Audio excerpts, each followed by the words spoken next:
부자인 시어머니는 나를 쫓아내고 돈으로 남편을 조종했다. 살다 보면 기대한 일이 결코 일어나지 않을 때도 있고, 예상하지 못한 일이 갑자기 나타나서 모든 계획을 방해할 때도 있습니다. 갑작스러운 바람이 인생의 방향을 바꿀 수 있는지 궁금한 적이 있습니까? 운명의 배열이 길을 잃은 영혼들이 어둠 속에서 서로를 찾도록 이끌 수 있을까요? 언제 수입 창밖을 내다보면 태양의 황금빛 빛이 점차 져서 도시의 고층 빌딩에 마지막 햇빛을 발산하면서 그녀의 마음속에 혐언할 수 없는 느낌이 생겼습니다. 그녀는 그녀를 이곳으로 이끌었던 아름답지만 비극적인 날들을 기억하지 않을 수 없었습니다. 어머니, 아내, 그리고 이제 강한 여성이 된 그녀는 삶의 많은 우여곡절을 겪었고, 고통과 상실, 깨어진 꿈에 직면했습니다. 온갖 어려움 속에서도 그녀를 구할 수 있는 것은 과연 있을까? 사랑이 아닐까? 아니면 희망, 어둠 속의 한 줄기 빛일까요? 예상치 못한 만남이 있을 때 지우. 그녀는 자신의 세상을 뒤집어 놓을 생각을 한 번도 해본 적이 없는 남자였습니다. 일시적인 것 같았던 관계가 진정한 사랑으로 바뀔 수 있을까? 그리고 오래된 상처가 여전히 고통스러울 때 그녀는 마음을 열고 위험을 감수할 만큼 용감할 수 있을까요? 모든 것이 마치 반쯤 닫힌 문처럼 새로운 기회를 열 준비가 되어 있는 것처럼 보입니다. 하다 수입 예상치 못한 일에서 행복을 찾을 수 있을까? 그녀의 이야기는 사랑을 찾기 위한 여정일 뿐만 아니라 자신과의 싸움. 때로는 최악인 것처럼 보이는 것에서도 최고의 것이 나온다는 것을 깨닫기 위한 싸움이기도 합니다. 그녀의 선택과 관계.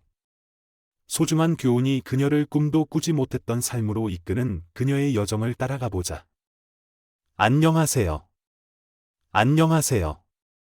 오늘은 실화사연TV에서 전해드리는 뜻밖의 이야기를 알아보겠습니다. 오늘은 흥미로운 이야기를 준비했으니 긴장을 늦추지 마세요. 자, 편안하게 앉아 휴식을 취하고 따뜻한 물 한 잔과 함께 건강을 유지하며 영상을 끝까지 시청해보세요. 나는 내가 여기까지 올 것이라고는 결코 생각하지 못했다. 내 웨딩드레스에 소시지를 쑤셔넣은 것 같은 기분이 들었고, 부풀어 오른 배는 그 속에서 쌍둥이가 자라고 있다는 증거였다. 드레스에 코르셋은 거칠어 내 모든 숨을 억눌렀다. 나는 여기 상석에 앉아 마치 내가 내 결혼식에 참석하지 않은 것처럼 내 주변에서 일어나는 일들을 관찰했습니다. 손님들은 신나는 포크 음악에 맞춰 술을 마시고 춤을 추고 있었지만 그들의 기쁨은 지금의 나와는 거리가 먼 것 같다. 신혼인 남편 지유.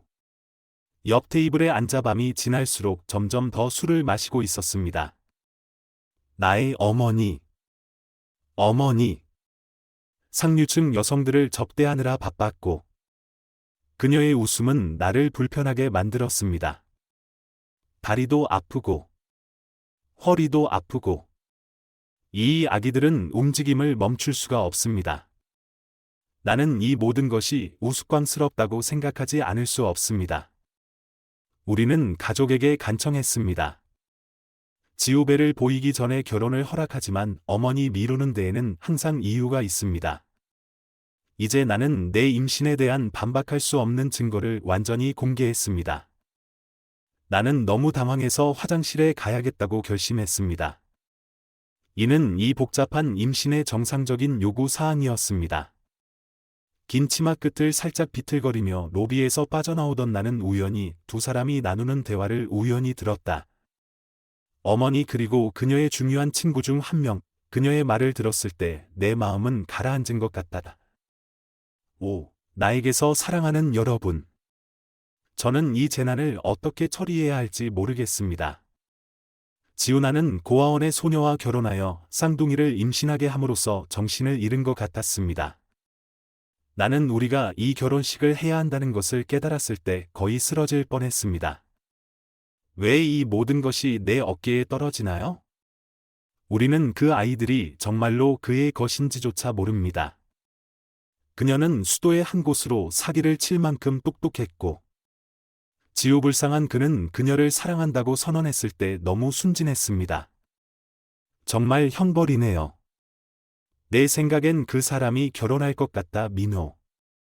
그 아름다운 건축가의 딸이지. 그녀 같은 거리는 아니지. 그녀의 말은 내 마음에 깊이 박혔고, 문장 하나하나가 내 마음을 찌르는 칼 같았다. 나는 큰 소리로 목을 가다듬었다. 어머니 펄쩍 뛰게 하다. 그녀는 돌아서서 가짜 미소를 지으며 역겹도록 감미로운 목소리로 말했습니다. 수입, 야, 몸 안 좋아? 당신은 창백해 보입니다. 운전기사가 당신을 집으로 모셔다 드릴 수 있도록 하겠습니다. 당신의 상태는 좀 더 쉬어야 합니다. 집에 가세요. 당신 없이 파티를 끝내겠습니다. 나는 거기 서서 상처받고 모욕감을 느끼며 내가 어떻게 여기까지 왔는지, 나를 분명히 미워하는 어머니를 둔 사람과 결혼하게 되었는지 궁금해하지 않을 수 없었습니다. 이것이 내가 내 아이들을 위해, 나 자신을 위해 원하는 삶인가? 나는 이 혼란을 헤쳐나갈 수 있도록 도와줄 어머니를 갈망했습니다. 고아원의 친절한 간호사들의 모습이 떠올랐습니다. 제가 이 어려운 상황에 직면했을 때 위로와 조언을 해줄 수 있는 분들 중 한 분이 지금 이 자리에 계셨으면 좋겠습니다. 부모님 없이 자라면서 늘 마음속에 공허함을 느꼈지만 지금처럼 강하게 느껴진 적은 없었습니다. 의지할 수 있는 어머니가 있고, 내 손을 잡고 모든 것이 괜찮을 것이라고 말해줄 누군가가 있다면 어떤 느낌일지 궁금합니다. 그러나 나는 내가 가지고 있지 않은 것에 대해 고민하는 것이 소용이 없다는 것을 알고 있습니다. 나는 전에도 혼자 살아남았는데, 이번에도 내 아이들을 위해 그렇게 할 것입니다. 그들에게는 조부모나 아버지가 없더라도 나만 있으면 충분할 것이다. 나는 등을 곧게 펴고 나도 모르게 힘이 들었다. 이제 내가 늘 바라던 엄마가 될 때가 왔다. 나는 눈물로 베개를 적시고 여기 누워서 내 결혼식 날이 어떻게 그렇게 악몽으로 변했는지 궁금해했습니다. 그녀의 가짜 미소와 감미로운 목소리의 이미지, 어머니 아직도 나를 메스껍게 만든다. 나는 나를 경멸하는 눈빛으로 바라보는 낯선 사람들에게 둘러싸인 채 파티를 떠났다. 그들의 경멸은 공기 중에 진한 향수 냄새만큼이나 뚜렷했다. 나는 바랐고, 심지어 기도하기도 했다. 지우 내가 떠났다는 것을 깨닫고 걱정과 사랑으로 가득 차서 나를 쫓아갈 것입니다. 하지만 지금은 나 없이, 신부 없이 파티가 계속되는 동안 나는 여기에 혼자 있다. 마치 내가 잔혹한 농담 속에 살고 있는 것 같았고, 중요하지도 않고 쉽게 잊혀지는 것 같았습니다. 현관문이 열리는 소리에 나는 깜짝 놀랐다. 지우 술에 취해 값비싼 여성용 향수와 포도주 냄새를 풍기며 새벽에 들어왔습니다. 그는 심지어 잠자리에 들지도 않았고, 여전히 결혼식 예복을 입은 채 바닥에 쓰러졌습니다. 그의 코 고는 소리를 들었을 때 나는 임신 때문이 아닌 메스꺼움의 물결을 느꼈다. 이것은 내가 꿈꾸던 결혼도 아니고, 심지어 가까운 결혼도 아닙니다. 내 마음은 이스라린 현실과는 대조적으로 우리 사랑의 아름다운 추억으로 돌아왔습니다. 고아원에 오기 전의 생활은 거의 기억나지 않고, 추억의 단편만 남아있고, 울지 말라고, 다른 곳에서 살겠다고 애원하는 여자의 목소리가 들렸다. 저는 3살 때 어디에서 살지 모르고 고아원에 갔습니다. 전생의 기억은 단편일 뿐이다. 웃음, 공부, 노는 시간은 모두 과거의 일부가 되었습니다. 고아원에서의 생활은 좋지도 나쁘지도 않고 단지 습관일 뿐입니다. 나는 일어나서 자고, 공부하고, 놀고, 모든 것이 계획되어 있습니다. 나는 다른 삶을 알지 못한 채 모든 것을 조용히 받아들였습니다. 선생님들은 저의 지능과 차분한 태도 때문에 저를 사랑하셨습니다. 졸업 후 그들은 내가 정부로부터 개조되지 않은 작은 아파트를 찾는 데 도움을 받았습니다. 의사가 되겠다는 꿈을 시작하고 의과대학에 입학할 수 있는 나에게 이곳은 완벽한 곳이었다. 내가 만난 곳도 거기야, 지우. 그는 내가 아는 사람과는 완전히 달랐고, 매혹적이었고, 내가 꿈꾸었던 세상에서 온 삶으로 가득 차 있었습니다. 그가 프러포즈했을 때 나는 동화 속에 살고 있는 줄 알았다. 지금 여기 누워서 신혼 첫날 밤 술 취한 남편의 코 고는 소리를 들으며 내가 큰 실수를 한 것은 아닐까 하는 생각이 들었습니다. 나는 의료 라운드에서 그들을 사랑하겠다고 약속한 남자들에게 구타당하고 망가진 모든 여성들을 기억합니다. 내 미래도 똑같을까? 아니. 나는 그런 일이 일어나도록 놔두지 않겠다고 스스로에게 말했습니다. 나는 이전에 혼자 살았던 적이 있습니다. 필요하다면 다시 그렇게 할 수 있습니다. 이 아이들은 더 나은 대우를 받을 자격이 있고, 나도 그렇습니다. 첫 햇살이 창문을 통해 스며드는 동안 나는 학위를 마치고 의사가 되어 소중히 여기고 존경받는 삶을 살겠다고 조용히 다짐했습니다. 만약에 지우 당신이 그 삶의 일부가 되고 싶다면 자신이 합당하다는 것을 증명해야 할 것입니다. 그렇지 않았다면 나는 이전보다 더 나쁜 일에 직면했을 것입니다. 나는 배 위에 손을 얹고 쌍둥이가 움직이는 것을 느꼈다. 우리는 괜찮을 거예요. 나는 속삭였고. 결혼 이후 처음으로 그것을 진심으로 믿었다. 예전에는 제가 돈을 벌기 위해 약국에서 아르바이트를 하는 이런 상황에 처할 것이라고는 생각하지 못했습니다. 내 인생은 단순합니다. 나는 달콤한 미소와 찰랑이는 곱슬머리를 지닌 소녀지만 결코 사랑에 빠지기 위해 서두르지는 않습니다. 고아원에서는 사랑이 쉬운 일이 아니라는 것을 이해할 수 있도록 충분한 교훈을 주었습니다. 나는 너무 많은 어린 소녀들이 자신을 잃어버리는 것을 보았고, 직업이 더 중요하며 결혼은 나중에 할 것이라고 스스로 다짐했습니다. 그러던 어느 날 병원에서 수술 후 환자를 돌보던 중 그 사람을 만났습니다. 지우, 밤처럼 어두운 눈을 가진 잘생긴 소년. 그는 나를 부끄럽게 만드는 공손함과 매력으로 첫눈에 내 관심을 끌었다. 우리의 우정은 금세 사랑으로 꽃피웠고, 어느새 나는 푹 빠져버렸습니다.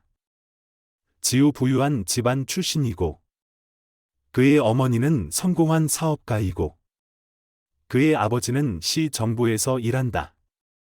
처음에는 자의식을 느꼈지만 배경을 숨기지 않았어요. 그는 나의 힘과 독립성을 존경했습니다. 그런 보살핌을 받는 사람이 제게는 꿈이었다고 그에게 말했던 기억이 납니다. 독립이 쉽다고 생각하시나요? 나는 물었다. 의탁할 사람이 없다는 건 무서운 일이에요. 우리는 데이트를 시작했고, 나는 이전의 결심을 잊어버린 채 깊은 사랑에 빠졌습니다. 지우 사려 깊고 온화합니다. 그는 우리가 영원히 함께하겠다고 약속했습니다. 고아원에서 몰래 읽었던 로맨스 소설처럼 완벽한 행복을 찾은 줄 알았다. 그러나 몇 달 후 모든 것이 바뀌었습니다. 피곤해지기 시작했고, 이유 없이 자주 울었고, 주기가 엉망이 되었습니다. 임신 테스트기에서 두 줄을 봤을 때 발밑에 땅이 무너지는 듯한 느낌이 들었습니다. 우리는 이제 막 관계를 시작했고, 지우 저를 그의 가족에게 소개한 적도 없고, 지금 그는 임신 중이에요. 이것은 확실히 우리 계획에 없었습니다. 무슨 말을 해야 할지 모르겠어요. 지우 임신했다는 것에 대해서. 나는 몇 달 동안 미루었고 점점 더 불안해졌고 마침내 더 이상 기다릴 수 없다는 것을 깨달았습니다. 가슴이 두근두근하면서 이제 진실을 직시해야 할 때라고 결심했습니다. 지우. 형, 내일 의사를 만나야 해요. 나는 목소리를 차분하게 유지하려고 노력하며 말했다. 저는 정말로 여러분의 지원이 필요합니다. 그의 눈에는 걱정이 보였다. 지우. 그리고 그는 즉시 동의하며 내가 아픈지 물었고 그의 목소리에는 걱정이 가득했습니다. 나는 내일이면 모든 것을 알게 될 것이라고 막연하게 대답했다. 다음 날 내가 주도한 지우 초음파실에 들어서자 손바닥이 젖어 있었고 배가 공중제비를 하는 듯한 느낌이 들었습니다. 결과는 사실 우리가 기대했던 것보다 더 놀라웠습니다. 저는 쌍둥이를 임신하고 있었습니다. 의사도 놀란 듯 내 복부를 꼼꼼히 살펴보더니 축하한다. 쌍둥이다. 이것은 우리가 흔히 볼 수 있는 것이 아니다. 의사의 기쁨은 그의 반응과 정반대였습니다. 지우 병원에서 돌아오는 길, 그는 계속 혼란스럽고 불평을 토로했고, 그의 말은 마치 내 뺨을 때리는 것 같았습니다. 어떻게 이런 일이 일어날 수 있죠? 그는 물었다. 내가 의사가 되기 위해 공부하고 있는 거 아시죠? 왜 자신을 보호하는 방법을 모르시나요? 이제 우리는 진짜 문제에 직면해 있습니다. 이어 그는 이걸 어떻게 부모님께 설명할 수 있을까? 그들은 당신을 죽일 것입니다. 그는 아직 자신이 살 곳이 없다고 강조하고 상기시켰다. 눈물이 뺨을 타고 흘러내렸고, 마음속에는 두려움과 죄책감, 불확실성이 소용돌이쳤습니다. 어떻게 해야 할지 모르겠어요. 나는 멍하니 중얼거렸다. 나는 임신할 준비가 안 됐어요. 공부를 끝내야 하는데 이제 우리는 쌍둥이예요. 그런데 내 안에 무언가가 딸깍 소리를 냈습니다. 나만 책임이 있는 것처럼 소리 지르지 마세요. 나는 느꼈던 것보다 더 강한 목소리로 말했다. 저도 여기에 있어요. 이 아이들은 당신 혼자 창조한 것이 아닙니다. 나는 나의 가장 깊은 두려움을 고백하면서 목소리가 막혔습니다. 너무 무서워요. 나를 떠날 건가요? 대답을 기다리면서 거기 서서 내 미래가 저울에 달려 있는 것 같은 느낌이 들었습니다. 그는 내 편이 될까요? 아니면 제가 항상 두려워했던 것처럼 다시 한번 혼자 남겨질까요? 그 순간, 나는 무슨 일이 일어나더라도 나 자신과 내 안에서 자라나는 예상치 못한 존재들을 위해 강해져야 한다는 것을 깨달았습니다. 사랑과 판단, 희망과 절망 사이에서 갈등하는 이런 상황에 놓이게 될 줄은 꿈에도 몰랐습니다. 포옹 지우 위로가 되었어야 했는데, 그의 말이 내 귀에 메아리 치는 것 같다. 그는 그들도 자신의 자녀라고 말하며 자신의 폭발에 대해 사과했습니다. 그는 부모님께 말씀드리고 결혼할 방법을 찾아야 한다고 말했다. 우리는 함께 길을 찾을 것입니다. 라고 그는 확신했지만 그 방법도 몰랐습니다. 약간의 안도감을 느꼈지만 오래가지 못했습니다. 우리가 그의 부모님을 만나러 갔을 때 지우. 환영은 1월의 아침처럼 차가웠습니다. 지우 우리가 사랑에 빠졌고 두 아이를 갖게 될 거라고 말하면서 부드럽게 소식을 전하려고 노력했습니다. 그는 우리도 그들만큼 놀랐다고 인정하면서 이해를 구했습니다. 어머니 지우. 어머니. 심장을 부여잡고 총 맞은 듯 비명을 질렀고 아버지는 조용히 눈살을 찌푸릴 뿐이었다. 그 뒤를 이어 마치 현미경으로 내 인생을 해부하는 듯한 긴 신문이 이어졌습니다. 질문을 받을 때마다 나는 그들의 눈에 점점 매력이 없어지는 것 같은 느낌이 들었습니다. 저는 쌍둥이를 임신했을 뿐만 아니라 가족도 재산도 없는 고아였습니다. 그들의 눈에 나는 그들의 외아들에게 나쁜 물건이었습니다. 하지만 그들에게는 선택의 여지가 없었고 아들의 신부를 받아들여야만 했습니다. 그들은 나의 작은 아파트를 임대하고 우리가 그들의 빌라에서 살도록 하기로 결정했습니다. 적어도 아이들이 놀 수 있는 공간은 있을 거라 생각했고 그렇게 내 인생의 새로운 장이 시작됐다. 성인 가족 생활. 더 이상 약국에서 일하지 않습니다. 시댁에서는 며느리가 영업사원으로 일하는 것을 허락하지 않기로 결심했습니다. 적어도 내가 공부를 마칠 수 있도록 허락해준 것에 대해 감사하게 생각합니다.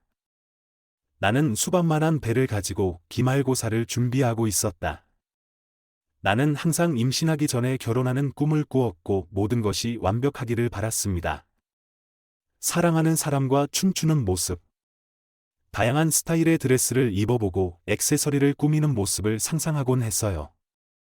결국 결혼식은 여성에게 있어서 단순한 축하 행사가 아니라 사랑의 상징이자 통과 이래이자 평생의 추억이 되는 것입니다.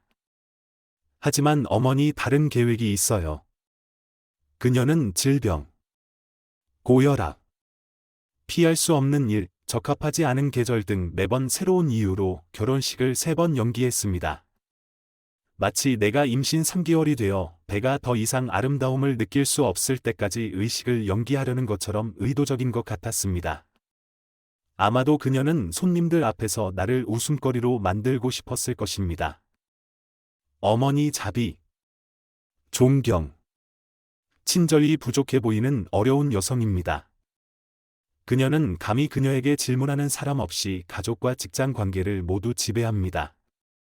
매일 밤 침대에 누워 커져가는 배에 손을 얹고 이 가족이 내 아이들을 위해, 나 자신을 위해 원하는 가족인지 궁금하지 않을 수 없습니다. 하지만 그때 나는 이 작은 존재들이 나에게 달려있다는 것을 상기시켜주는 발길질을 느꼈습니다. 나는 이 상황을 선택하지 않았을지 모르지만 내 아이들과 나 자신을 위해 이 상황에 맞서기로 결심했습니다. 아내 지훈의 가족의 큰 별장.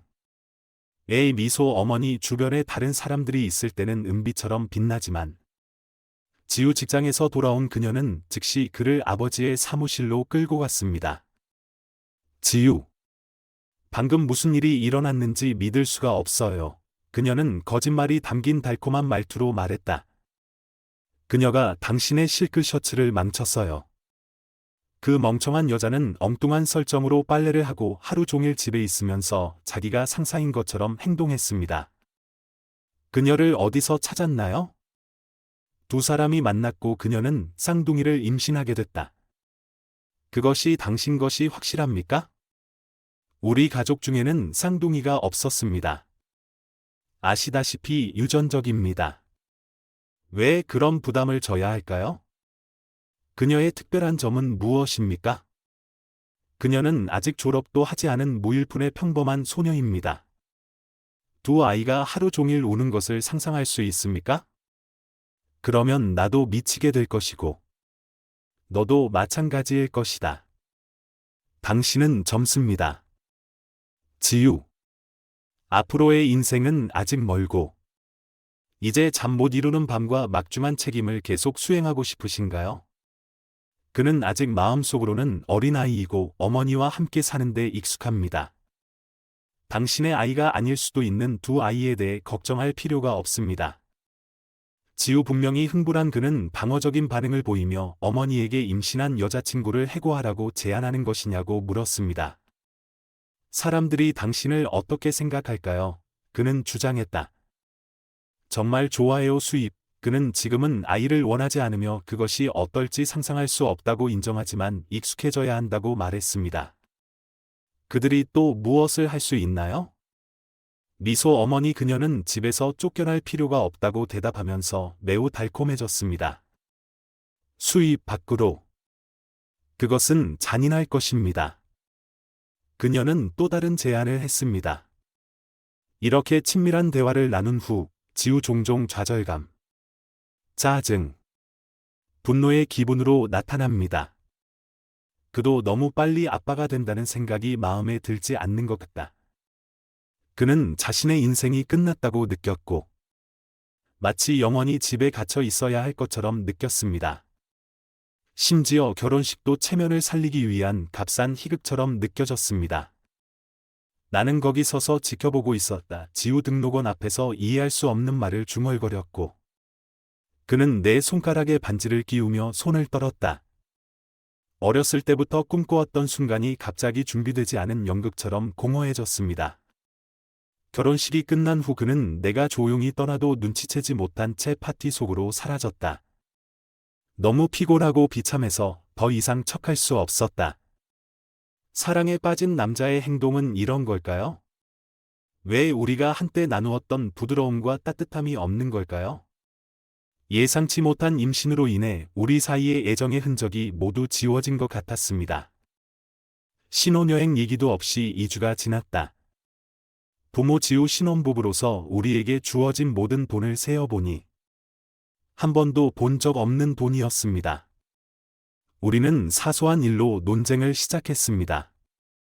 지우 밤새도록 뒤척이고 그 사람을 재우지 못한다고 불평해서 속상해요. 내가 알기도 전에 그는 다른 방으로 이사했습니다. 매일매일 마음이 아프네요. 나는 그의 존재를 갈망했고, 특히 두려움이 몰려오는 밤에는 약간의 애정과 지원을 원했습니다. 출산이나 제왕절개 가능성 등 아이들에게 무슨 일이 일어날지 두려웠어요. 나는 아직 학생이었고, 두 아이를 돌보아야 하는 상황에 직면해 있었습니다. 속마음을 털어놓을 수 있는 사람도 없었고, 기댈 어깨도 없었고, 가족도 없었고, 진정한 친구도 없었습니다. 상상하며 진정하려 노력했지만 지우 아이들을 앉자마자 사랑했지만 그 희망조차 깨지기 시작했습니다. 그런데 갑자기 그는 또 다른 충격을 주었다. 그는 내일부터 3주간의 출장을 떠난다. 다뤄야 할 중요한 문제들이 있다. 는 것이 세상에서 가장 자연스러운 일인 듯 말했다. 나는 그에게 어떻게 그런 말을 할 수 있습니까? 라고 간청하면서 눈물이 흘렀습니다. 내가 내 엄마한테 미움받고 내 아버지한테 멸시당하면서 고생했는데 이제 너는 나를 떠나가는구나. 아이들이 일찍 태어난다면 어떨까요? 쌍둥이 임신해서 흔한 일이라는 것을 읽었습니다. 혼자 있을 때는 어떻게 해야 하나요? 의사들은 제왕절개가 필요한지 아닌지에 대해 여전히 논쟁 중입니다. 이렇게 중요한 시기에 어떻게 나를 버리실 수 있나요? 나는 그에게 가지 말라고, 그렇게 겁주지 말라고 애원했지만 그의 반응은 불편함으로 가득 차 있었다. 멍청한 내용을 잊지 마십시오. 아직 한 달 남았고 혼자가 아닙니다. 필요하면 부모님이 널 병원에 데려갈 거야. 그는 버릇없는 아이처럼 행동하면서 우리를 위해 돈을 벌고 있다고 주장했습니다. 저는 이제 막 경력을 시작하는 중입니다. 미래에 성공하려면 지금 이 일을 해야 합니다. 라고 그는 말했습니다. 그의 말을 듣고 있자니 등골이 서늘해지는 것을 느꼈다. 이 사람은 내가 사랑에 빠진 남자가 아니다. 이것은 내가 나 자신이나 내 아이들을 위해 상상했던 미래가 아닙니다. 그러나 배 위에 손을 얹고 아이들이 움직이는 것을 느끼면서 나는 아이들을 위해 강해져야 한다는 것을 깨달았습니다. 나를 위해서가 아니라면 내 아이들을 위해서라도. 이 결혼 생활에서 나는 혼자일 수도 있지만 어머니 역할을 할 때는 혼자가 아닐 것입니다. 이 아이들은 이제 나의 가족입니다. 나는 그들에게 합당한 사랑과 안전을 주기 위해 무엇이든 할 것입니다. 나는 여기 차가운 병원 침대에 누워 있으며 내 인생에서 느껴본 것보다 더 외로움을 느낍니다. 배의 통증은 가라앉았지만 마음의 통증은 나를 통째로 집어삼킬 것 같다. 주변에 아무도 없는 내 아이들을 안전하게 지키기 위해 싸우면서 내가 어떻게 여기까지 왔을까? 불과 몇 주 전만 해도 저는 다음 지역에 살고 있었습니다. 패밀리 빌라 지우. 집이라기보다는 고아원 같은 느낌이 듭니다. 하루의 모든 순간이 분 단위로 예정되어 있었고 내 의견과 요구사항은 완전히 무시되었습니다. 나를 보는 대신 나를 꿰뚫어 보면서 나는 마치 투명인간이 된 것 같다. 그날 밤의 기억은 아직도 나를 떨게 만든다. 통증이 기차처럼 나를 덮쳤고 수축이 시작되면서 배가 꽉 쥐어졌습니다. 방으로 비틀거리며 들어가자 목이 메어왔다. 어머니. 도움을 요청할 수 없습니다. 그녀가 나타나서 내가 한밤중에 비명을 지르는 이유를 물었을 때 그녀의 짜증이 분명했습니다. 그녀는 출산이 실제로 시작되기 전에 내가 문제를 일으켰다고 비난했습니다. 내가 도움을 청하자 상태는 더욱 악화됐고 결국 그녀는 구급차를 불렀다. 그녀의 말은 내 몸을 짓누르는 고통보다 더 깊은 상처를 남겼다. 그렇게 소리 지르지 마, 어린애처럼 굴잖아. 진짜 여자가 되세요. 그녀는 나를 덮치는 두려움과 고통을 내가 통제할 수 있다는 듯 말했다.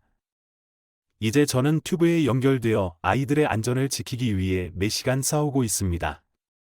의사들은 더 이상의 합병증을 피하기 위해 출산할 때까지 여기에 있어야 한다고 말했습니다.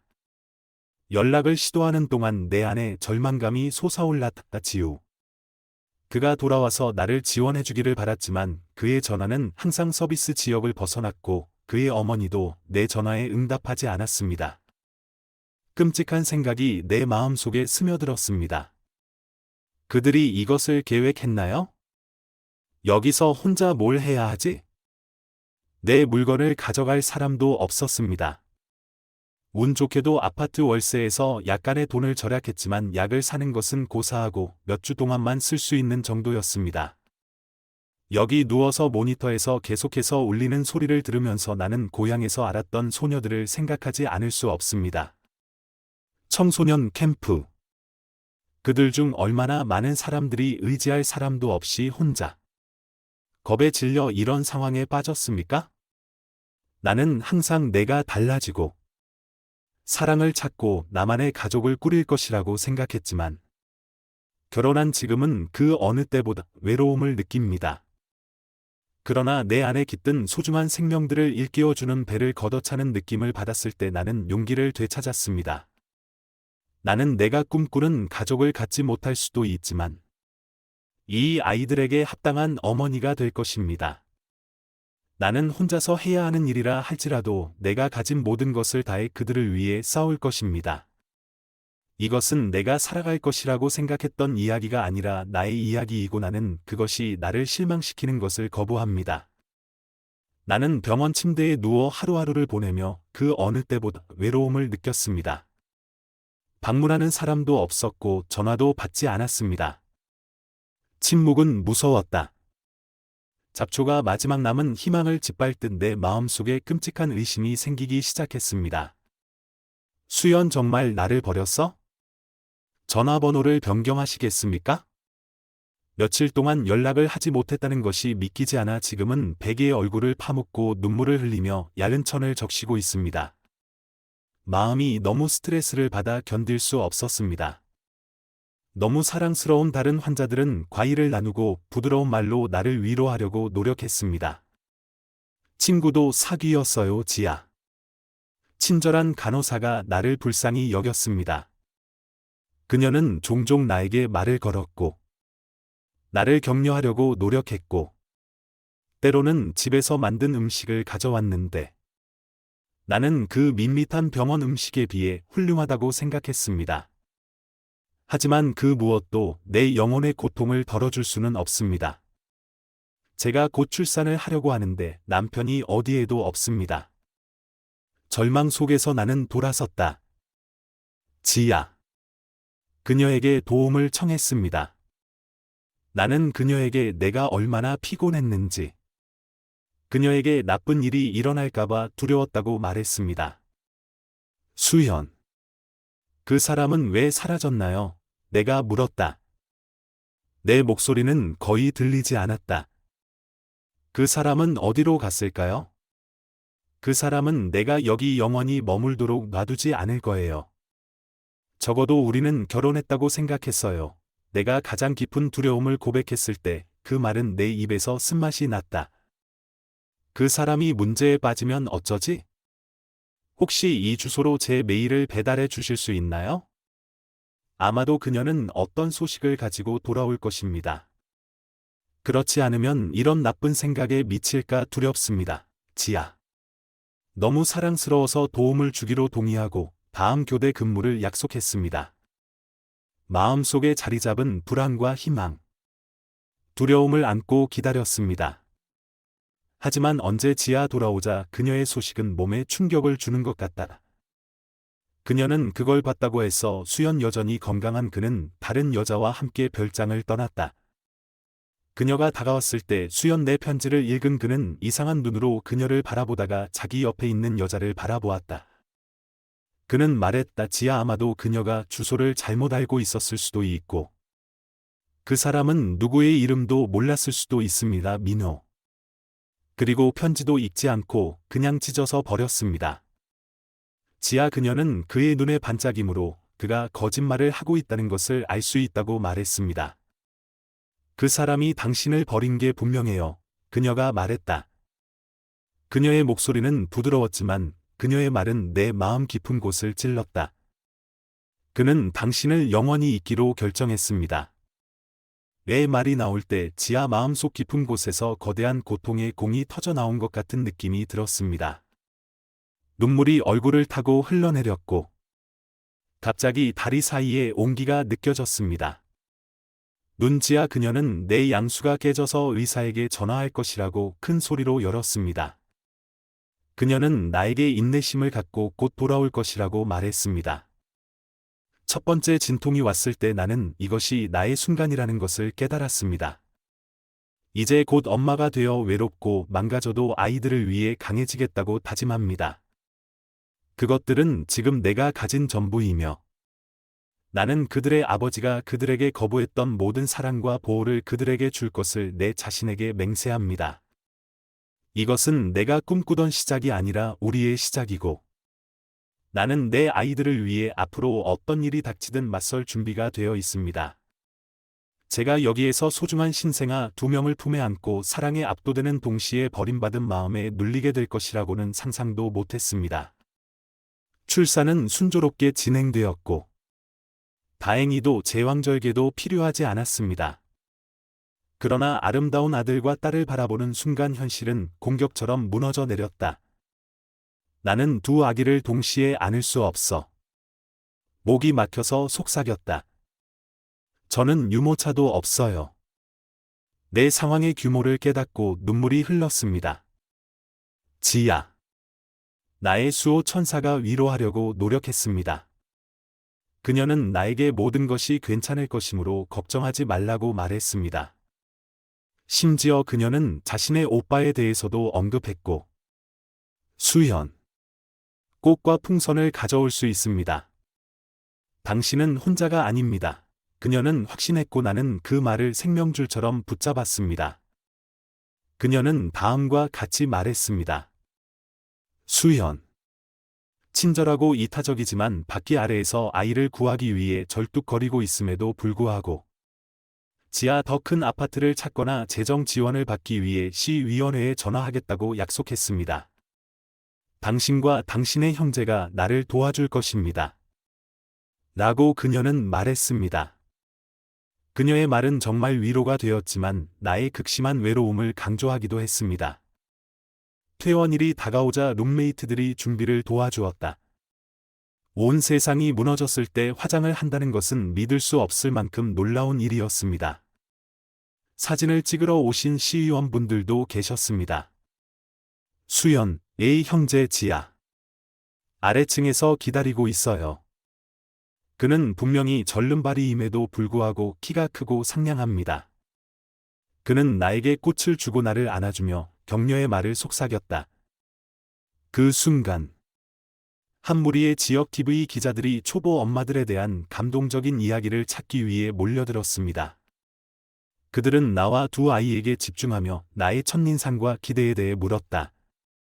카메라 앞에서는 웃으려고 노력했고 침착함을 유지하려고 노력했어요. 인터뷰가 끝난 후 지아 그리고 수연 택시 타는 것을 도와주세요. 작은 아파트에 들어서자 나는 깊은 한숨을 쉬었고 다시 눈물이 흘렀습니다. 유아용 침대나 유모차 없이 2 아이를 관리하려면 어떻게 해야 합니까? 하지만 두려움과 불확실성 아래에는 가슴속에 불이 타오르고 있었습니다. 수연. 내가 버림받은 것 같았고 내가 부족한 것 같았어요. 하지만 그 순간 나는 나 자신과 아이들에게 우리가 살아남고 번영할 것이며 그런 남자가 필요하지 않다는 것을 증명하겠다고 약속했습니다. 수연 또는 그의 가족. 나는 그들에게 돈을 요구하지 않을 것이며 어떤 어려움에 직면하더라도 우리 자신을 돌볼 것입니다. 잠든 2 아이를 바라보며 나 자신도 몰랐던 힘을 느꼈습니다. 우리는 무에서 시작했을지 모르지만 우리에게는 서로가 있고 그게 나에게 필요한 전부입니다. 아내 패밀리 빌라 지우. 지역 뉴스에 자연스레 쌍둥이를 낳은 영웅적인 어머니에 대한 가슴 훈훈한 사연이 막 방영되자 분위기는 흥분으로 가득 찼습니다. 온 가족이 함께 시청했어요. 나에게서 절뚝거리는 남자가 인사를 건넸다. 클립은 주로 다음 사항에 중점을 둡니다. 민수 그리고 2명의 유아. 차가운 목소리 어머니 그녀는 이것이 두 아이가 그들의 아이가 아니라는 것을 증명한다고 선언하면서 칼날처럼 허공을 가르었습니다. 수연. 그녀가 이전에 의심했던 것처럼 그녀는 그들의 생물학적 아버지가 발견되었음을 확인했습니다. 민수. 수연 자신의 감정과 어머니의 영향 사이에서 갈등을 겪는 상황을 이해하려고 노력합니다. 그는 가능하다고 제안했다. 민수 누군가에게 도움을 구하고 자신과 아이들을 버린 것이 잘못임을 인정하는 것뿐입니다.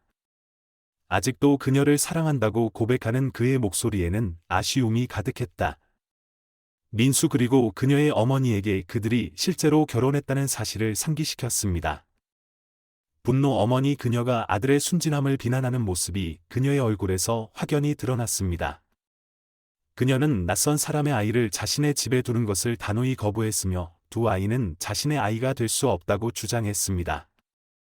수연. 그녀는 비꼬는 미소를 지으며 이렇게 예상했다. 민수 멀리 가지 않을 것입니다. 그녀는 그것을 들었다. 민수 정부의 도움을 구했지만 남편이 시 정부에 있는 관계로 인해 도움을 받을 수 없을 것이라고 확신했습니다. 민수 공공주택을 구하세요. 어머니 그것을 조롱했다. 민수 그녀는 곧 자신을 돌볼 수 없는 자신을 구걸하기 시작했고 그녀는 자신의 진정한 본성이 민수기만적인 고아 소녀가 드러났습니다. 수연 평소와 마찬가지로 어머니의 강한 성격에 영향을 받았습니다. 수년간의 억압적인 양육으로 인해 그는 자신의 의견을 제시하거나 그녀에게 맞설 수 없었습니다. 사랑하지만 민수 그리고 안타까움을 느끼며 어머니에게 대항할 용기가 부족했습니다. 대신 그는 계속해서 그녀의 잔인한 계획을 따르지만 여전히 희망을 품고 있습니다. 민수 돌아올 것이고 그들은 화해할 수 있을 것이다. 장면은 중요한 프레젠테이션으로 변경됩니다. 어머니 그녀는 저명한 임원들에게 연설을 시작했습니다. 그녀 뒤에 있는 대형 스크린에는 세심하게 준비한 슬라이드가 표시되도록 준비되어 있었지만 기술적인 문제로 인해 지역 뉴스 프로그램이 다시 표시되었습니다. 마침 그 소식이 들려왔죠. 민수 두 아이가 화면에 나타나서 보여줬어요. 준우 돕고 있다. 민수. 청중 전체가 놀랐습니다. 많은 참석자들이 결혼식에 참석했습니다. 수연 그리고 깨달았다. 민수. 그들은 혼란스러워했고 그 이유를 이해하지 못했습니다. 수연 이 남자는 누구이며 이것이 비즈니스 프레젠테이션과 어떤 관련이 있습니까? 어머니 그의 어리석은 실수를 깨닫고 재빨리 컴퓨터 입력을 전환했습니다.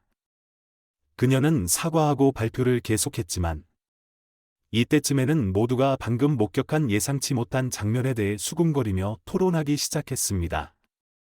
사업가 현우. 행사가 끝날 때까지 앉을 수 없었습니다. 영상 속 남자를 알아보고 깜짝 놀랐다. 준우. 는 1년 전 교통사고로 8살 아들을 구한 사람이다. 당시 아이의 아버지는 장기간 출장 중이라 사고 당시 현장에 없었다. 집에 돌아온 그는 교차로 감시 영상을 확인한 뒤 구조자의 얼굴을 또렷이 기억했지만 그의 신원과 소재는 여전히 수수께끼로 남아있다. 그는 의료진이 소년을 돌보는 동안 사라졌고 심지어 자신을 위한 의료 지원도 거부했습니다. 감사한 아버지로서 현우 이 고귀한 영웅에게 개인적으로 감사를 표하고 싶었고 이제 그를 다시 뵙게 되었습니다. 시간을 낭비하지 마세요. 현우 그의 인맥을 이용해 그의 아들이 누구인지 알아냈습니다. 어머니 아내와 아이들을 버렸고 심지어 그 자리에도 없었습니다. 민수 병원에서 퇴원했습니다. 그는 그녀가 등록된 곳을 알아내고 어린 아이들을 방문할 것이라는 것을 알고 그곳으로 갔습니다. 그는 빈손으로 가고 싶지 않아 장난감과 옷을 샀습니다. 그가 문에 도착했을 때 마른 젊은 여성이 그를 맞이했고 그녀는 방문객을 보고 놀랐습니다. 비록 낯선 사람이지만 민수 빠르게 이야기를 시작했습니다. 미안해요. 그녀의 말은 폭포수처럼 쏟아져 나왔다. 하지만 이 대화는 짧게 해야겠습니다. 이에 응답하듯 뒤에서 두 아이의 울음소리가 들려왔고 그녀는 자신의 시간과 에너지에 대한 끊임없는 요구를 상기시켰다. 그들은 식사를 해야 하는데 나는 오늘 아무것도 마치지 못했습니다. 그녀는 수치심이 목에 차오르는 것을 느끼며 말했습니다. 음식 타는 냄새가 올라오더니 스튜가 타는 줄 알았어요. 확인해 봐야 할 것 같아요. 남성. 현우. 자신을 소개하고 그녀에게 가방 몇 개를 주면서 그것에 대해 물었습니다. 준우. 병원에서 그녀를 도와준 사람.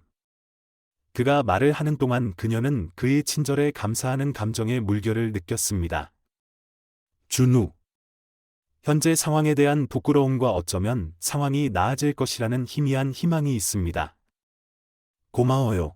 그녀는 선물을 받으면서 목소리가 목이 메어 말했다. 준우의 형제입니다, 지아. 병원의 간호사. 우리는 그곳에서 친구가 되었습니다.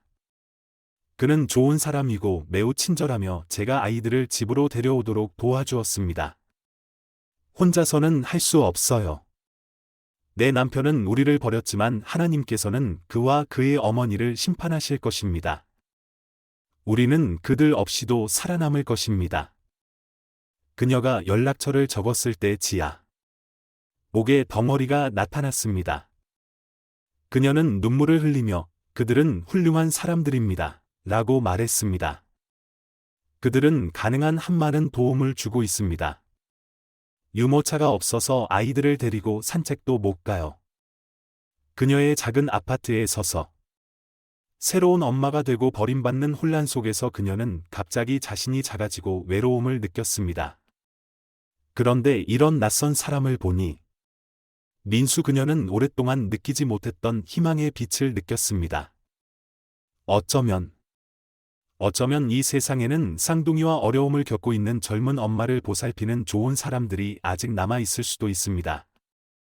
그리고 몇 주 만에 처음으로 그녀는 그들이 살아남을 수 있다고 믿게 되었습니다. 민수 연락처 정보를 제공하세요. 지아 주다 현우. 전화하고 약속을 잡는데 시간을 낭비하지 않습니다.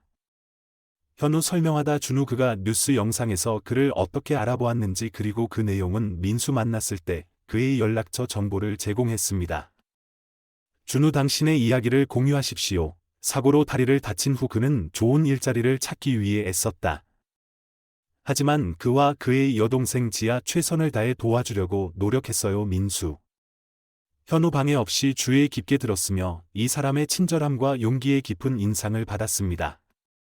나름대로 어려움을 겪었음에도 불구하고 준우 아직도 그가 거의 알지 못하는 젊은 여성을 돌보고 있습니다. 그 사업가는 결단력 있게 말했고 그의 목소리는 단호했지만 동정심과 제안으로 가득 차 있었습니다. 준우 회사에서 일하면서 대리로 시작해 어떻게 진행되는지 알아볼 수 있다고 제안했습니다. 그는 좋은 임금과 합리적인 노동 시간을 강조했습니다. 현우 그런 다음 유모차 문제를 해결하겠다고 말하면서 그 비용은 그에게 큰 비용이 아니며 도움이 필요한 젊은 엄마를 도울 수 있어 기쁘다고 말했습니다.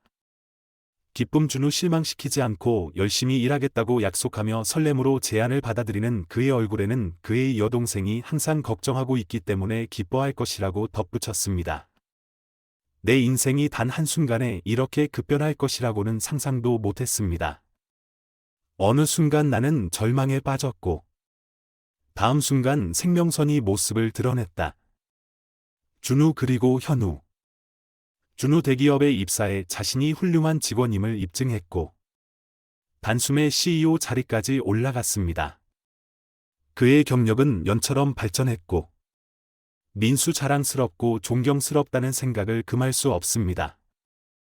현우 약속대로 그녀에게 우아한 유모차를 가져다 주었고 그녀의 눈에서는 눈물이 흘렀다. 그것은 그녀가 결코 감당할 수 없었던 것이었고 이 세상에 여전히 존재하는 친절의 상징이었습니다.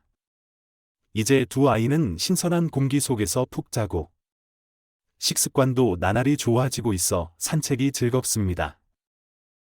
어떻게 되느냐 준우 그리고 그녀는 매우 가까워졌습니다. 그는 작은 가족의 비공식 구성원이 되었고 항상 모든 일을 도와주었고 그들에게 편안함과 평화를 가져다 주었습니다. 민수 다시는 느낄 수 없을 거라 생각했어요. 그는 진정으로 친절한 영혼이었고 때때로 그녀는 이것이 진정한 사랑의 느낌인지 궁금했습니다. 그의 배신으로 인한 고통 수연 색을 잃은 오래된 사진처럼 바래기 시작했습니다. 그녀는 그들이 완전히 다른 사람들이고 그들이 가진 것은 아마도 사랑이 아니라 단지 열정일 뿐이라는 것을 깨닫습니다. 그녀는 더 이상 이혼을 후회하지 않습니다. 까다로운 엄마와의 생활 수연 결코 그녀에게 행복을 가져다 주지 않을 것입니다. 애의 도움 덕분에 준우 그리고 지아. 그녀는 도시에서 침실 3개짜리 아파트를 구할 수 있었고 더 이상 성장하는 가족을 그 작은 공간에 밀어넣을 필요가 없었습니다. 시간은 너무나 빨리 흘러 그녀도 어느새 두 아이는 유치원에 다니게 되었고 그녀는 마침내 대학에 복학할 수 있게 되었습니다. 그녀는 자신이 출산한 부서에서 인턴십을 시작하기도 했습니다. 정말 마법의 원입니다. 처음에는 모든 것에 균형을 맞춰야 해서 쉽지 않았지만 그녀는 모든 것을 관리하고 혼돈 속에서 리듬을 찾는 방법을 배웠습니다. 준우 항상 그녀 곁에서 그녀가 다시는 느낄 수 없을 것이라고 생각했던 마음의 빛과 평화를 가져다 줍니다. 보면 볼수록 놀랍다 지우 그리고 수입 부르다 민수 아빠입니다. 당신의 작은 손이 내밀어지고 그의 눈은 사랑으로 가득 차 있습니다. 그것은 우리의 미래에 대한 기쁨과 희망으로 가득 찬 광경이었습니다.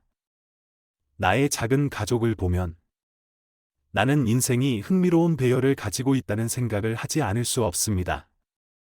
절망의 깊은 곳에서 나는 결코 가질 수 없을 것이라고 생각했던 행복을 찾았습니다. 내가 계획한 삶은 아니지만 사랑과 웃음, 두 번째 기회로 가득한 삶이다. 그리고 그거 알아? 나는 다른 방법을 원하지 않습니다. 아내 패밀리 빌라 지우 한때 유명해졌던 상황은 점점 더 나빠졌습니다. 어머니 전 시어머니는 직장을 잃었고 남편은 심각한 재정적 손실을 입어 가족이 파산 위기에 처하게 되었습니다. 수연. 대처할 수 없어 술에 빠져 가족을 파괴하고 비열한 행동을 강요한 것에 대해 항상 어머니를 비난했습니다. 그는 잊을 수 없다 수입. 항상 사랑스럽고 친절하며 양심이 끊임없이 그를 괴롭히는 사람입니다. 그는 나에게 계속 전화를 하며 고치려고 노력했지만 이제는 그가 예전처럼 나에게 그랬던 것처럼 그냥 무시하거나 전화를 끊습니다. 수연 카지노에서 도박을 시작했고 부모님의 남은 자본을 낭비하고 교제를 위해 여자들을 고용했지만 어느 누구도 그 따뜻함의 한 조각도 제공할 수 없었습니다. 수입 당신을 위한 것이었습니다. 어머니. 아들이 점점 악화되는 것을 지켜보던 그녀는 그것이 모두 자신의 잘못이라는 것을 깨닫고 당황했습니다. 전 며느리에 대한 증오심은 더욱 커져만 갔다. 절망의 순간에 그녀는 돌아섰다. 수연 그녀가 그 잔인한 여자에게서 자신의 아이들을 빼앗아 그들의 아버지인 그와 함께 살 수 있다고 제안한다면 그는 그녀를 용서할 것인가라는 냉담한 제안을 했습니다. 수연 그는 그것을 위해 세상의 모든 것을 바치겠다고 재빨리 대답했습니다. 제가 여기 법정에서 제 아이들과 평화롭게 살 권리를 위해 싸우고 있을 거라고는 꿈에도 생각지 못했습니다. 소송의 아이러니 어머니 결코 잃지 않았다. 그들은 이 사람이 자신의 손자가 아니라고 공개적으로 밝혔으며 이제 양육권을 원합니다. 나는 재판관 앞에 섰습니다. 속이 험난했지만 말투는 한결같았습니다. 수연 아버지가 아닙니다. 나는 그 말을 입 안에서 재처럼 맛이 나게 선언했다. 이 사람은 당신의 아이가 아닙니다. 제발 우리가 평화롭게 살게 해주세요. 날카로운 목소리가 들렸다. 어머니 칼날처럼 허공을 가르고 내가 거짓말을 한다고 비난하고 아버지로서의 권리를 부인했다. 수연 단지 복수를 위해서. 그녀는 유전자 검사를 위협했고 눈은 당황했습니다. 그녀를 마주하자 나는 힘이 솟아오르는 것을 느꼈다. 당신에게는 권리가 없습니다. 나는 낮지만 단호한 목소리로 말했습니다. 내 동의 없이는 결코 허락하지 않을 것입니다. 그들의 버림받은 기억이 다시 밀려왔고 나는 내 말에 약간의 괴로움이 스며드는 것을 막을 수 없었습니다. 당신은 나를 병원에 남겨두었습니다. 당신은 나를 인정하지 않았습니다. 나는 당신 옆에 가시였는데 이제는 더 이상 당신 삶에 없어서 기뻐합니다. 왜 평화롭게 살 수 없습니까?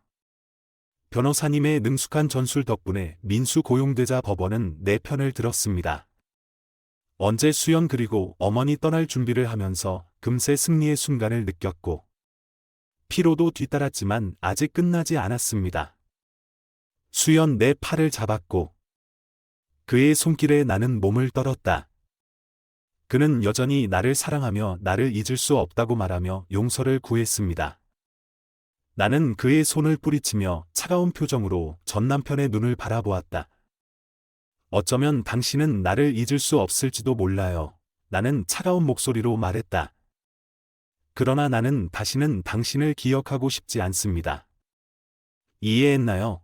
나에게서 쏟아져 나온 말이 있었고 수년간의 상처와 분노가 마침내 출구를 찾았습니다. 당신은 어떤 남편이자 아버지인가요? 내 어린 아들. 내 아기는 항상 내가 말하는 대로만 해요. 그리고 갑자기 감사의 물결이 나를 덮치는 것을 느꼈습니다. 알잖아. 수연. 감사해야겠습니다. 당신이 나를 그토록 잔인하게 버리지 않았더라면 나는 아마 내 인생에서 가장 소중한 사람을 만나지 못했을 것입니다. 어쩌면 나는 결코 진정한 행복을 찾지 못할지도 모릅니다. 나는 등을 곧게 펴고 그 어느 때보다 키가 크고 강해지는 것을 느꼈다. 나는 작별 인사를 하지 않았습니다. 영원히 작별 인사를 할게요. 그리고 나는 걸어 나갔습니다. 발뒤꿈치는 자신감 있게 바닥을 찰칵 소리를 내며 머리를 높이 들고 햇빛 속으로 나섰습니다. 마침내 다시 숨을 쉴 수 있을 것 같은 느낌이 들었습니다. 밝고 유망한 미래가 내 앞에 펼쳐져 있었고 오랜만에 처음으로 나에게 어떤 일이 닥쳐올지 기대가 컸습니다. 재판이 끝난 후 수연 완전히 실패의 소용돌이에 빠졌습니다. 그는 도박과 과음을 시작했고 어머니에 대한 깊은 증오심을 갖게 되었습니다. 얼마 지나지 않아 그는 상어 사채업자에게 큰 빚을 지게 되었고 집과 재산을 저당 잡혀 모든 것이 빚으로 삼켜지게 되었습니다. 본질적으로 그는 스스로 무덤을 파고 있는 셈이다. 어머니 단 하룻밤 사이에 그녀는 15살이 된 것 같습니다. 그녀의 등은 굽어 있었고 얼굴에는 분노와 괴로움의 주름이 새겨져 있었습니다. 절망 속에서 그녀는 냉정한 결정을 내렸습니다. 그녀는 사채업자들에게 속삭였다. 수연 생물학적 자녀가 있는 경우 수입. 이 아이들을 납치하는 것이 빚을 갚을 만큼 가치가 있을 것임을 암시합니다. 벌을 주고 상처를 주고 싶은 욕망 수입 이성을 잃은 것이 분명한 이 여자에게 집착하게 된 것. 제가 이렇게 마비되는 두려움을 겪게 될 줄은 꿈에도 몰랐습니다. 어느 순간 나는 아이들이 공원에서 노는 것을 지켜보고 있었습니다. 그들의 웃음은 직장에서 긴 하루를 보낸 후 내 영혼의 위안이 되었습니다. 그리고 다음 순간 그들은 후드티와 야구 모자를 쓴 낯선 사람들에게 납치되어 사라졌습니다. 차가 출발할 때 갑자기 브레이크를 밟는 소리가 아직도 들립니다. 아이들도 타고 있습니다. 그들을 쫓아가는 동안 내 다리는 압박감에 약해졌고 도움을 청하는 비명이 울려 퍼졌습니다. 세상은 겁에 질린 얼굴과 구급차 사이렌으로 혼란스러워졌습니다. 병원에서 나는 거의 기절할 뻔했고 진정제가 공포를 누그러뜨렸습니다. 얼굴 준우 나타나서 나는 생명선처럼 그에게 매달렸다. 그들을 찾아주세요. 나는 간청했는데 내 목소리는 부서진 속삭임처럼 들렸다. 그들이 없으면 못 살아요. 그 사람들이 다치거나 더 심해지면 모든 가능성은 내 마음을 찌르는 칼이다. 준우 경찰이 찾고 있고 우리가 찾을 것이라고 약속하면서 나를 꼭 껴안았지만 어떻게 확신할 수 있었습니까? 형사가 도착했을 때 나는 가능한 모든 세부 사항을 기억하면서 집중하려고 노력했습니다. 납치범과 자동차를 묘사하려다 손이 덜덜 떨렸다. 기적적으로 나는 이 악몽 속에서 작은 희망의 빛이었던 자동차 번호판을 기억해냈다. 수색이 계속되면서 나는 찢겨지는 듯한 느낌을 받았다. 나의 일부는 무너지고 싶고 두려움과 절망의 무게에 굴복하고 싶어 하지만 또 다른 부분인 내 안의 어머니는 포기를 거부합니다. 나는 돌아섰다, 준우. 내 목소리는 내가 느꼈던 것보다 안정되어 있었습니다. 저쪽으로 가자. 내 마음이 나를 너에게로 이끌 것이다. 그는 머뭇거렸고 나는 그의 눈에서 갈등을 볼 수 있었습니다. 나는 가슴이 뛰는 것을 느낍니다. 각각의 소리는 내 아이들이 어딘가에 있고 내가 그들을 찾기를 기다리고 있다는 것을 상기시켜줍니다. 준우, 그는 내가 너무 약해서 찾을 수 없다고 말하면서 나를 추리하려고 했지만 그는 이해하지 못했습니다. 나는 어머니의 사랑과 절망의 강렬함으로 불타는 눈으로 그를 바라보았습니다. 당신이 나를 데려가지 않으면 나는 어떻게든 이 병원을 떠나 내 아이들을 찾을 것입니다. 나를 방해하는 사람은 누구든지 찢어버릴 것입니다.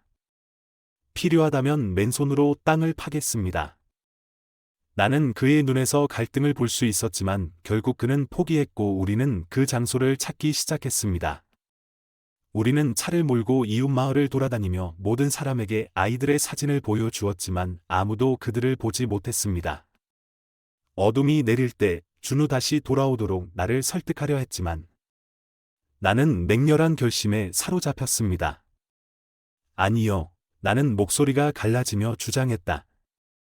찾을 때까지는 돌아오지 않습니다. 심장이 뛰는 것을 이해해 주세요. 밥도 못 먹고 잠도 못 자요. 몇 명 더 부탁드리겠습니다. 마지막 마을을 막 떠나려던 찰나.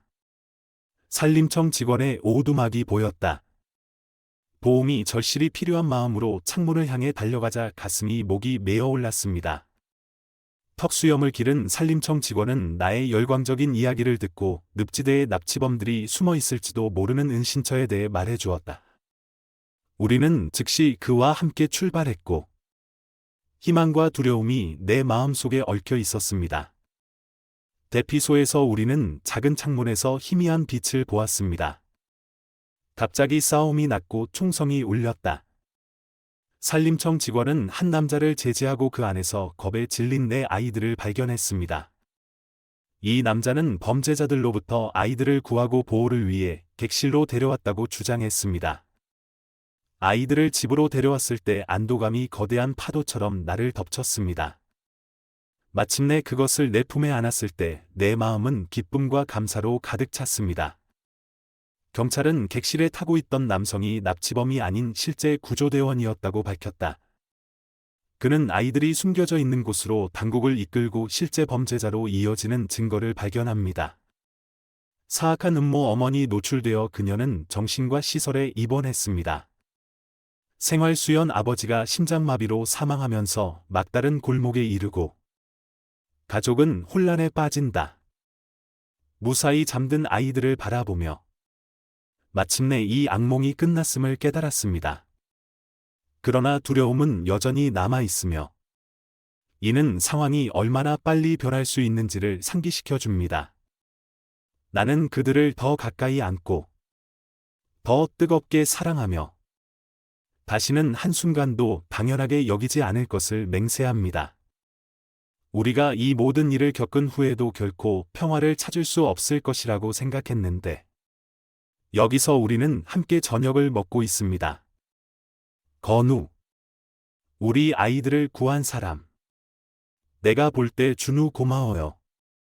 진정한 영웅이라고 불러주셔서 마음속에 따뜻함이 퍼지는 걸 느꼈어요. 건우, 포기하지 않은 진정한 영웅은 바로 나라고 겸손하게 답해 눈물을 흘렸다.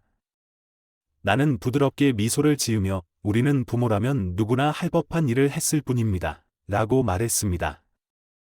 그러나 깊은 곳에서는 그것이 그 이상이라는 것을 알았습니다. 언제 건우 나의 비극적인 과거를 공유하면서 나는 그의 눈에 비친 나의 고통의 모습을 보았다. 언제 준우 제안 건우 우리 자산 관리자로서 나는 나의 지지자가 되어준 사람에 대한 자부심과 사랑의 물결을 느꼈습니다. 나는 대화에 참여했고 말했다. 건우 이제 우리가 그를 위해 뭔가를 해야 할 때라고 말했고 나는 진심으로 그렇게 했습니다. 생각해보세요. 건우 아이들과 함께 시간을 보내고 낚시하는 법을 가르치고 그의 이야기를 나누면서 나는 그 어느 때보다 온전한 느낌을 갖게 되었습니다. 식탁에 둘러앉아 이야기를 나누고 웃음을 나누면서 나는 우리 아이를 구한 사람뿐만 아니라 우리 가족의 소중한 일부를 찾았다는 것을 깨달았습니다. 바라보다 건우 내 역할에 적응하고 관계가 꽃피는 것을 지켜보면서 나는 삶이 놀라운 일을 가져올 수 있다는 것을 분명히 느낍니다. 우리가 함께 보내는 모든 순간은 선물과 같고 공유된 모든 경험은 보물입니다. 주말이면 아버지가 낚시를 하고 아이들이 나비를 잡거나 일광욕을 하는 모습을 보면 목이 막힐 정도로 강렬한 사랑으로 작은 천사들을 바라봅니다. 쌍둥이를 임신했다는 사실을 알았을 때 겁이 났고 내가 대처할 수 있을지 궁금해했던 기억이 납니다. 첫 해는 정말 힘들었지만 이제 저를 사랑하고 온 마음을 다해 엄마라고 불러주는 두 가지 작은 기적이 생겼습니다. 놀랍고 제가 상상할 수 있는 최고의 보상입니다. 피뿐만 아니라 선택을 통해 내가 이룬 가족에 둘러싸여 여기 앉아 있으면서 나는 때로는 인생에서 가장 아름다운 것들이 가장 어두운 순간에서 나온다는 것을 깨닫습니다. 우리는 살아남았을 뿐만 아니라 번영했습니다. 친구 여러분, 그것이 가장 위대한 이야기입니다. 여러분, 이것으로 우리 이야기가 끝났습니다.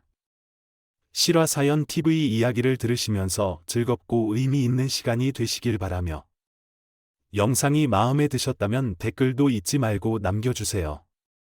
다음 이야기를 따라가려면 채널을 구독하세요.